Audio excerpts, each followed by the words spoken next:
move, I see to it that I mobilize all my body parts every single day. Mobility is the key to longevity. How important is posture and mindset while you are eating food? One is an open posture or a high power pose, and one is a closed in posture, which is a low power pose. A closed in posture triggers the fight and flight reaction, that is the sympathetic nervous system.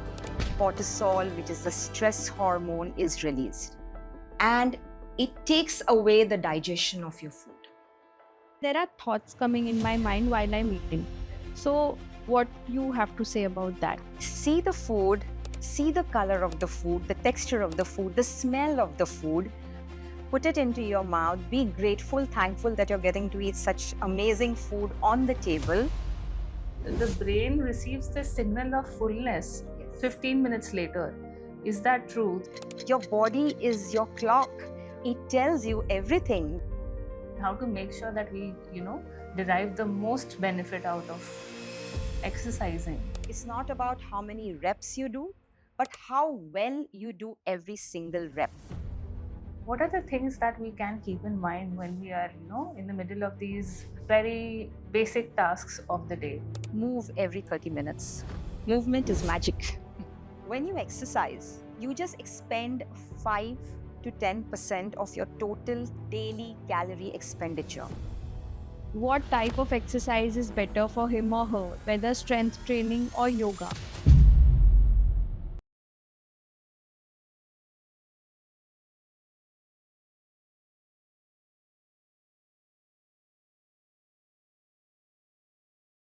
It's easy to get caught up in the race of chasing dreams, goals, and deadlines.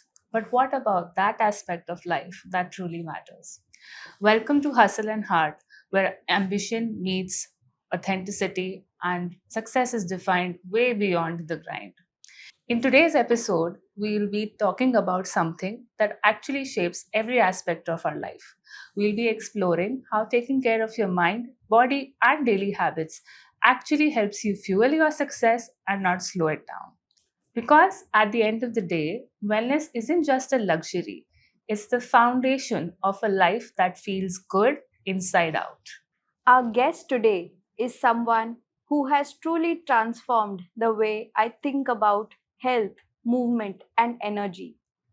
She's not just a doctor, she's a lifestyle coach in the truest sense of the word.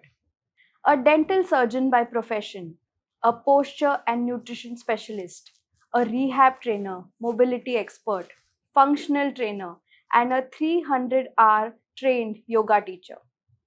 What I love most about her approach is that she says that it's not about the 2 hours you spend exercising, but it's about the small mindful movements you make during the day. Both Juhi and I have experienced the difference she brings into our life by her holistic way of guiding you back to your body. I am more than excited to welcome Dr. Shalini Mukherji. Dr. Shalini, welcome to Hustle and Heart.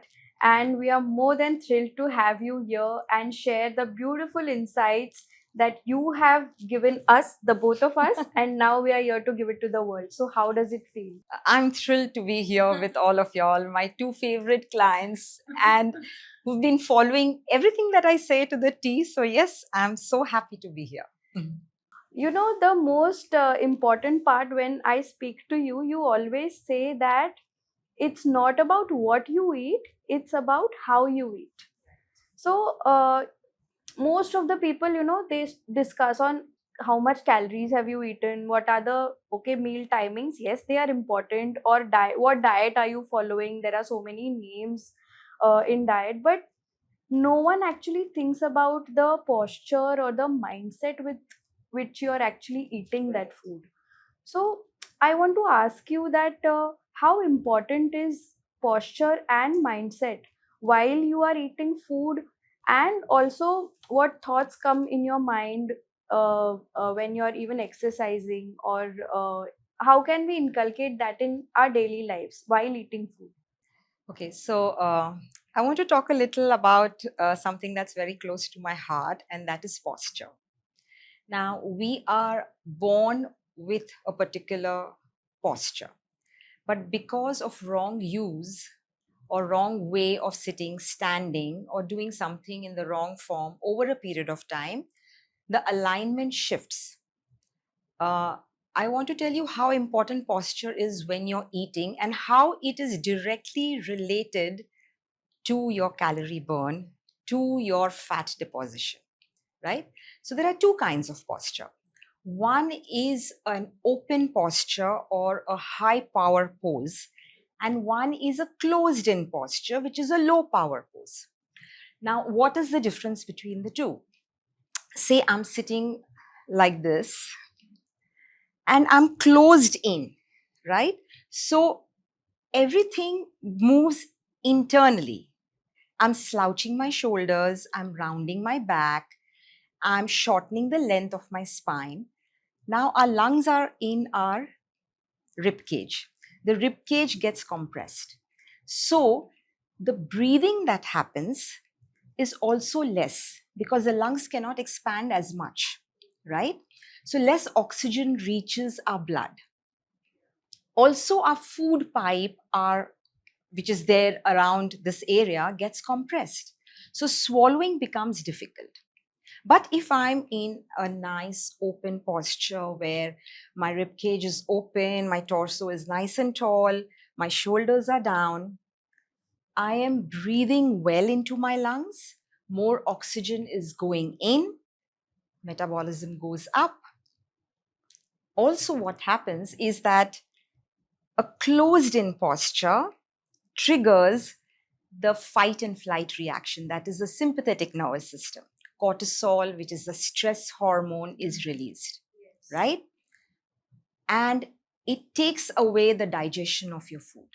But when you're in a relaxed, open form, you're in a rest and digest parasympathetic nervous system. So proper juices are released into your stomach for digestion. Digestion is better, absorptions are better, and you get the benefit of the food that you eat. Yeah, true. I now relate because few days ago my daughter was telling me, she came to me and she told me that mom, you're slouching. I said, who taught you this word slouching? So she tells me that mama teacher told me while eating you don't have to slouch. Yes, there are so much long term benefits that you have. We hear about so many diseases, that diabetes and hypertension and blood pressure in 40s or 30s only people are on already on tablets.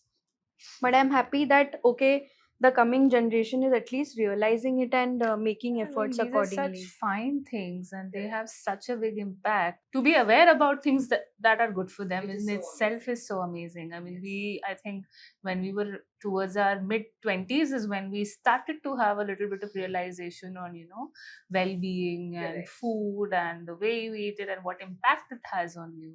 So I always say that be mindful of the food when you eat. Have a relationship with your food. So when you're eating, don't be looking into your phone, don't be watching Netflix. Do not have an angry argument around the table. There are reasons for that. Because when you're watching something, you don't know what's going into your mouth and you tend to overeat.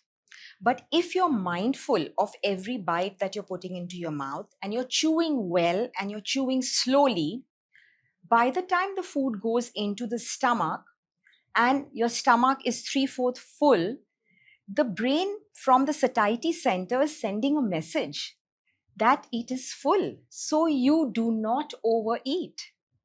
Otherwise, you're just feeding yourself and you don't even realize that sensation that is coming in, and you land up eating much more than you're supposed to. Yeah, so Hmm. we talk about high achieving women a lot. Yeah. So I want to ask you that okay, I'm sitting in my cabin and I am alone. Okay, I'm not looking at my phone, I'm Right. not slouching, but there are thoughts coming in my mind Correct. while I'm eating. Correct. So what you have to say about that? As I How? said, have Yeah. a relationship with your Hmm. food. See the food, see the color of the food, the texture of the food, the smell of the food. Put it into your mouth. Be grateful, thankful that you're getting to eat such amazing food on the table.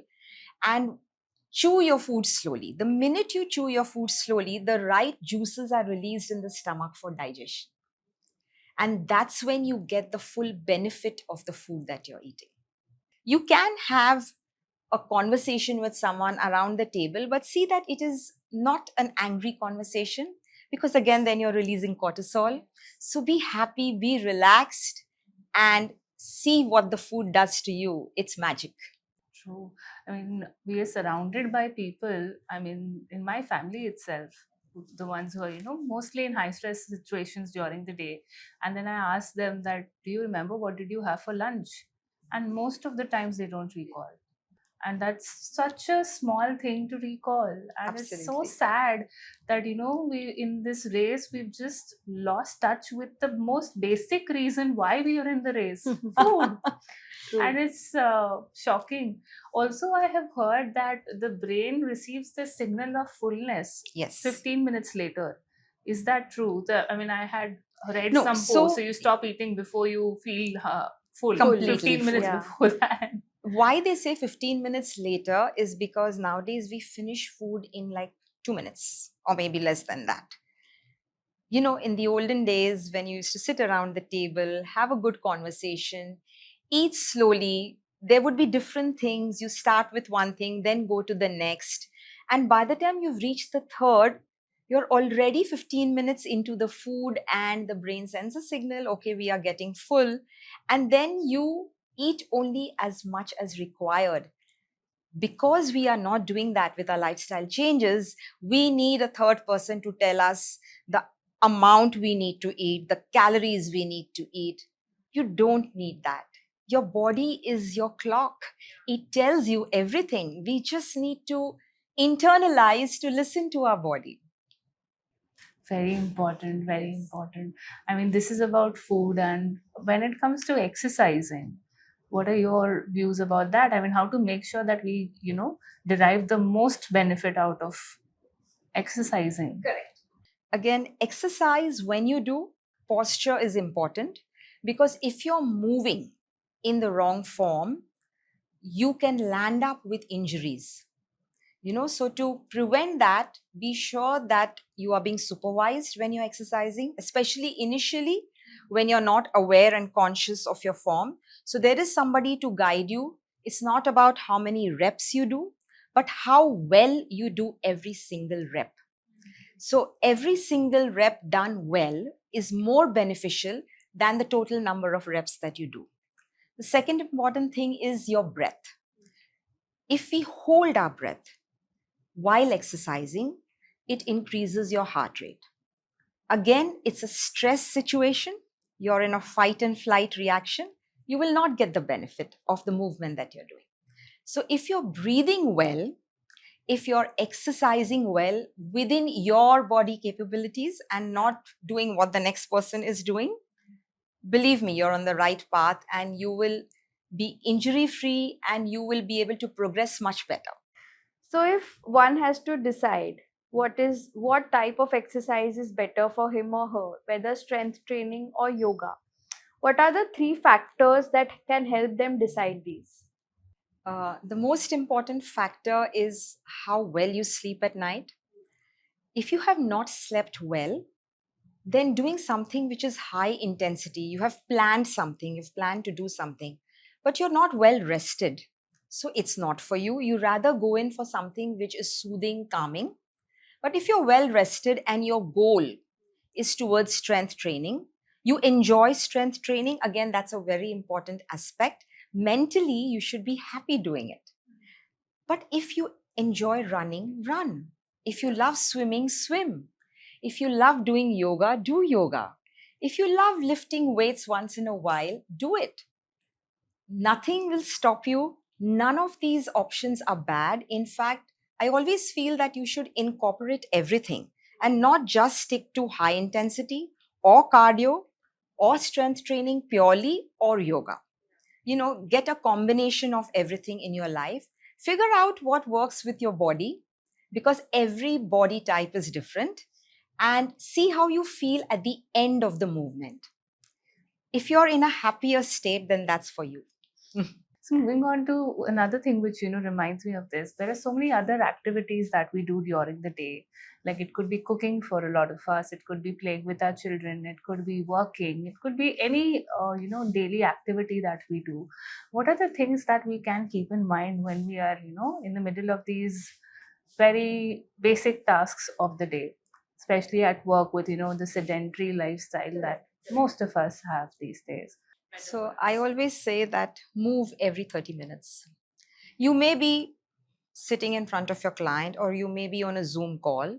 You can easily lift your heels up and down, or tap your feet out and in, or lift just the toes up and down. What happens when we sit for long hours?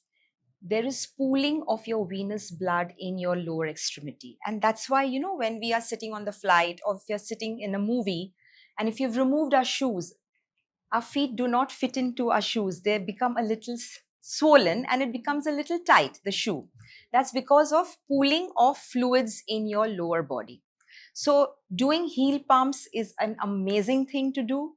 And if you can, for every half an hour, just get up for 1 minute. Extend and straighten out your spine, straighten out your hip. Do not keep the glass of water or the bottle of water on the table. Keep it 5 feet away. So at least you are getting up, going there, drinking water, coming back. That simple movement changes the dynamics of everything. I think I'm going to use that from tomorrow onwards. Yeah. The water technique. I'm always moving around about the house with a bottle in my hand. And now I'm going to just make sure I drink from a glass. Yeah, actually, just I think yesterday I just had my lunch and I went to the conference room, and I just did not feel like sitting because I knew the meeting would have gone for hours. I said no, I'm going to stand, and people are like, "Ma'am, please sit, ma'am, please sit." I said no, I don't want to sit. Whatever we'll speak, I'll stand and I'll keep on working, and you all speak. So when you're chairing the meeting, you kind of I took that advantage because after a meal I've decided I'm not going to sit. When you exercise, you just expend 5 to 10% of your total daily calorie expenditure. Where do you expend most of the calories? In these tiny movements that you do all through the day. It's called as non-exercise activity thermogenesis, NEAT, NEAT.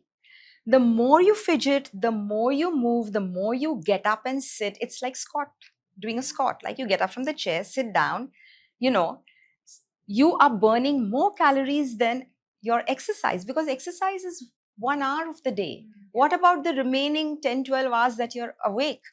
I mean, what happens in today's lifestyle? You get up in the morning, you sit for breakfast, you sit in the car, you go to office, you're sitting there, everything is given to you in hand. You sit in the car, you come back, you sit in front of the television, or you're on the phone, or you're on your laptop. So we are not moving. We are born to move. We need to move. Movement is magic. One very important thought comes to my mind. What should one do in a flight actually? I have a whole list of movements that I give my clients who are on long flights, my corporate clients. And as I said, moving the heels up and down, heel pumps is very, very essential. It prevents the clot formation in your legs. So you need to move your heels. You may not be able to get up and walk around, but moving your heels up and down, moving your torso front and back, raising your arms up and down. When we go on flights, my husband refuses to recognize me because I keep doing all these movements all through the flight. Certain neck movements also, I'm sure. All through. You could do all the movements that you can in that space to ensure the blood to flow freely to all the parts of the body, and it's not stagnating anywhere. What people don't realize is, yes, exercise is important, yes, food is important, but rest is also equally important.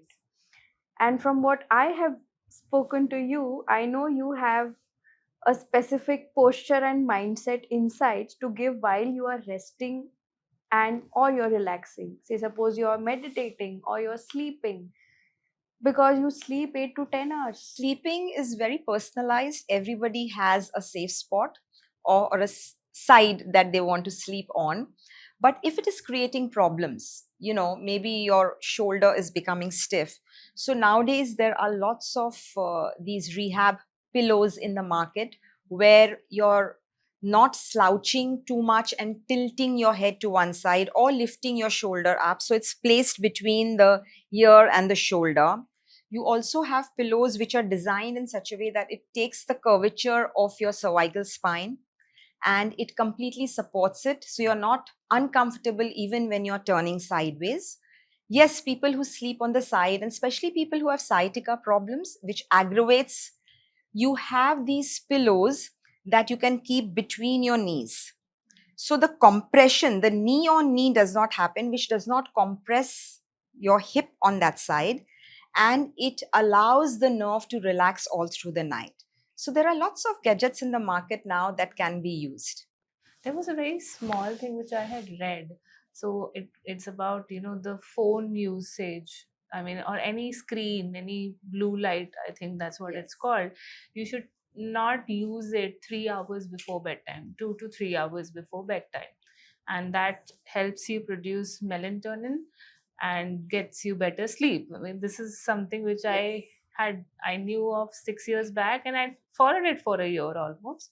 But then you just tend to Yeah. check your phone Yeah. so So every much. time a sound comes, you want to see who it is and what the message is. What it is. So what happens is essentially we are all in the white light, the blue light, you know, and that is a trigger to the brain that it's daytime. So it completely resets your circadian rhythm. What do we do about it? We cannot help it. There are LED lights everywhere. You need to expose yourself to the sun in the morning.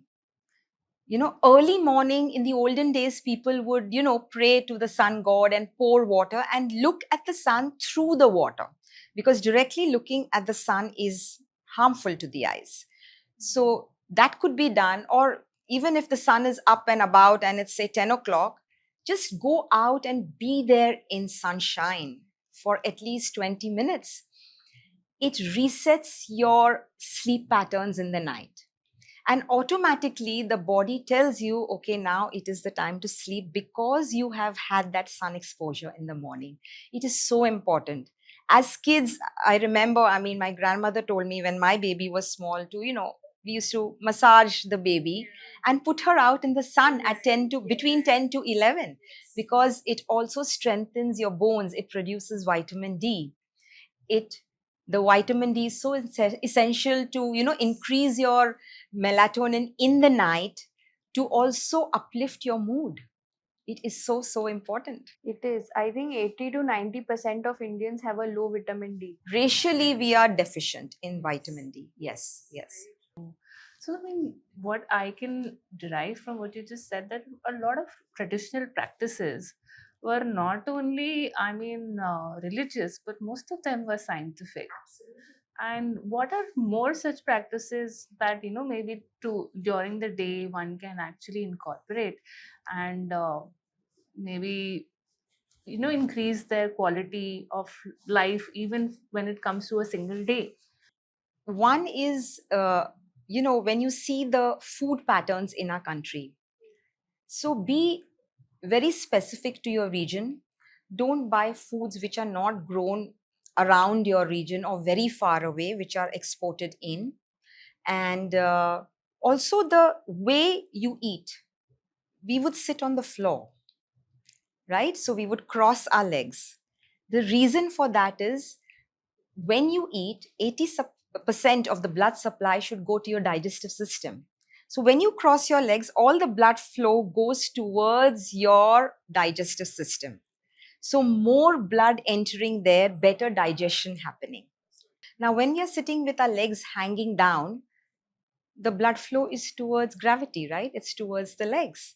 So, not sufficient blood entering your digestive system, and it takes a longer time to digest. Food rots in the stomach, and you have gas, bloating, acidity, heartburn, and all the related issues.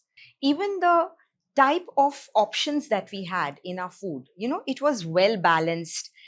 You always started with a salad, there was a pickle which was homemade, which is your probiotic. You had your meals which were cooked in a particular way. You had dal, you had vegetables, you even had a fried appalam or a papad. Again, that is fried in a good oil, which was not highly processed. So that is the good fat that your body needs, because our brain is made up of fat. Most of our hormones are made up of fat. All digestive reactions and enzymatic reactions in the body need the good fat, the cholesterol. So everything was conducive towards giving a good fuel to our body.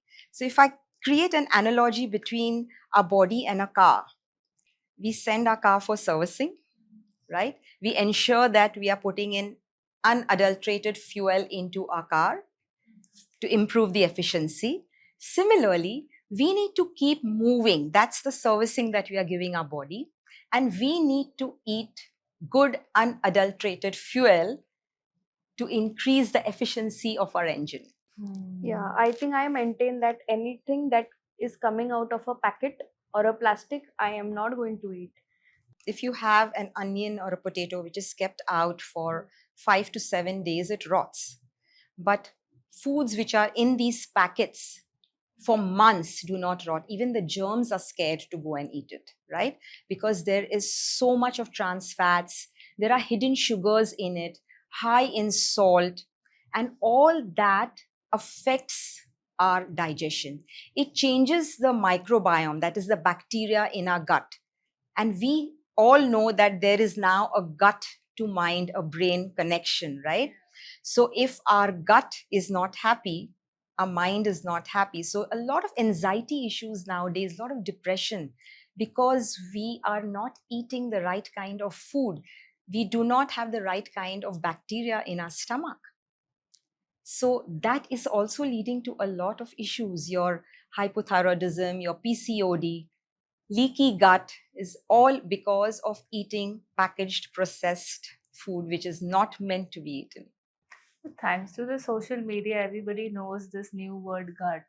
And also thanks to the social media, because people now feel that what the definition of good fat has boiled down to only peanut butter and avocados, is what I have heard. And you just brought, put light on this fact that whatever is locally sourced and what we've been eating since generations of our particular race or families or ethnicities is what is actually relevant to how we take food, how our body takes food, because that's how we've been wired.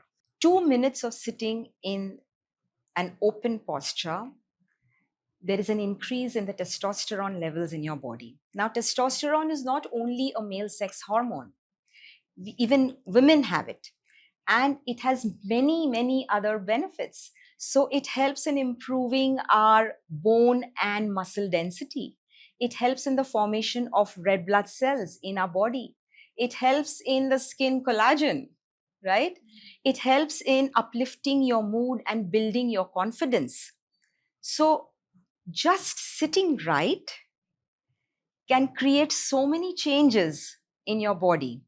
And when you sit right and eat, automatically your digestion is better, absorptions are better, your metabolism goes up if your testosterone levels go up. So you don't need to really think about losing weight because it will happen on its own. I think that was very solid information that we had today. It was like a one after the one. You have frisbees of great knowledge coming your way, and I'm sure it's going to benefit our audience today. Thank you So much. we will want to conclude this amazing conversation with one little fun round of a rapid fire. Sure. So I hope you're ready for it. I am. You had quite a career shift from being a full-fledged dentist to a lifestyle coach now. What motivated you to do that? An injury because of my dental profession, and no one was able to rectify it. So I decided to study deeper into my injury and figured out what could be done to repair it, to restore my form back. And I wanted to bring that out to the world because people were not aware of it. Not many people were aware of it. So I got into rehab of muscles, to retrain muscles and to strengthen them. My God. Wow. So who is your idol when it comes to the fitness and lifestyle industry? I have many people who are responsible for me being here, but there is one person, Dr. Vishwanathan Prabhu. He is like my God. He is so knowledgeable. He's a psychiatrist by profession, but he teaches in the Exercise Science Academy, and the kind of knowledge he's spreading to our community is absolutely amazing. Great. One habit or practice that you don't miss no matter what, no matter where you are. I move wherever I am, irrespective whether I'm at the airport, whether I'm at a marriage ceremony, or if I'm in some religious function, or if I'm at a party, or if I'm just sitting at home. I move, I see to it that I mobilize all my body parts every single day. Mobility is the key to longevity. It shows. What is your guilty pleasure when it comes to food? So I love Indian sweets, and I make them at home for myself because I don't like putting sugar. So I make gajar halwa, I make dudi halwa with khajur. And yes, I don't deny myself anything. If I really want to eat something, I go ahead and do it, but not every day. So it's not a lifestyle for me. One piece of advice you received that you swear by. Sleep well is what I received, because that's one thing that with our lifestyles, with our stresses, we are overthinking, we are constantly thinking, and we are constantly doing things for validation and for others. Look into yourself, do what you want to do, be happy with who you are, and you will sleep well at night. So important, and do good. I mean, when you've done something good, you will definitely sleep well. Even I believe the same. It was a wonderful evening, to have you here, and we are very thankful for your insights and the knowledge that you've shared. Thank you so much. Thank you so much again to be with this wonderful team, and I loved being on this show. Thank you so much. To everyone listening, if today's episode made you rethink about one small habit, start today. Stand taller, breathe deeper, and move with intention. If you're enjoying watching this podcast, subscribe to Hustle and Heart with Juhi and Tanvi by clicking on the bell icon. And drop your comments below by telling us the biggest takeaways you had from this episode. Until next time, keep hustling, but don't forget to rest with heart.